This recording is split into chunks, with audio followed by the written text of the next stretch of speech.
Guys, ay kakabsat. Good morning. Carol! Narinig ko. Nakatayo.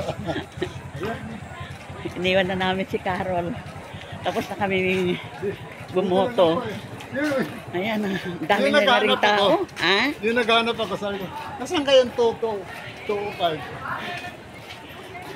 Ay, dito kuya. Sabi ganun yung babae, parang WhatsApp. Ayun. First time namin bumoto rito sa Cavite.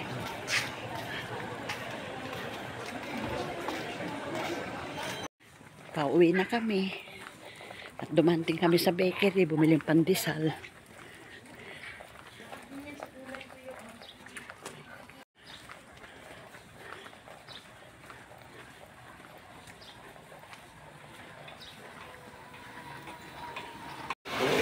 Guys, kakabsat, merienda tayo.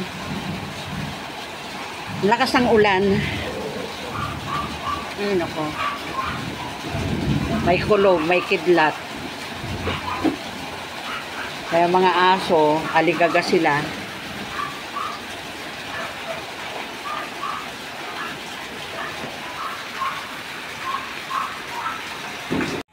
Lakas ng ulan kanina. Ayan, tumigil na ang ulan. Medyo may araw pa.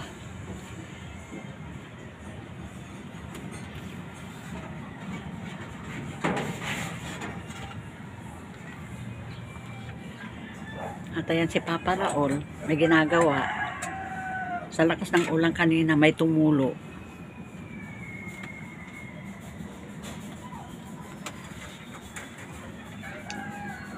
Buti wala kang biyahe. Eh kung may biyahe ka kanina, nako. Hindi ko alam kung anong gagawin ko diyan. Kaya ayan. Sa lakas ng ulan kanina. Ayan, nakasahod kami ng tubig ulan. Yung galing sa bubungan, nagsahod kami. Ayan. Pinantilig namin dito sa mga halaman. Kaya maganda ang tubig ulan sa mga halaman.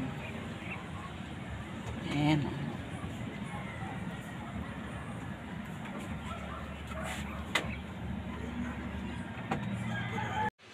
Nagluluto ako ng corned beef.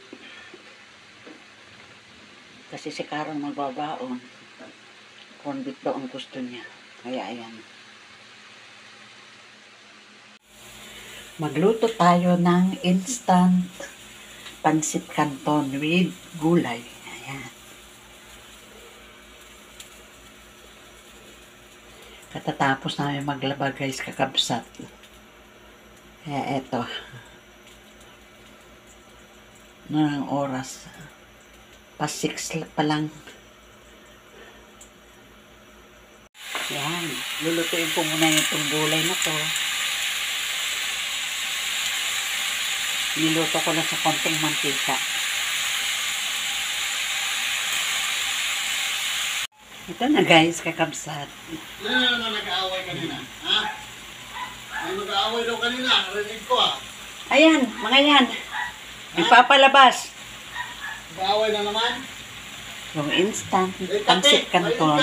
Ah, sige. Na may gulay. Ayan. Yan ang mag-aaway na naman kanina. Ha? At luto na ang pansit canton. Yan. Yan ang almusal namin with pandesal. Pati si Judith. Tapos nakabili pa si Papa Raul ng suman. Kain tayo guys, kakabsat. Paano guys, kakabsat? Hanggang dito na lang. Thanks for watching. Ingat-ingat kayo. Shout out sa lahat ng aking mga subscriber. Maraming salamat. Ingat kayo. Love you all. God bless. Bye.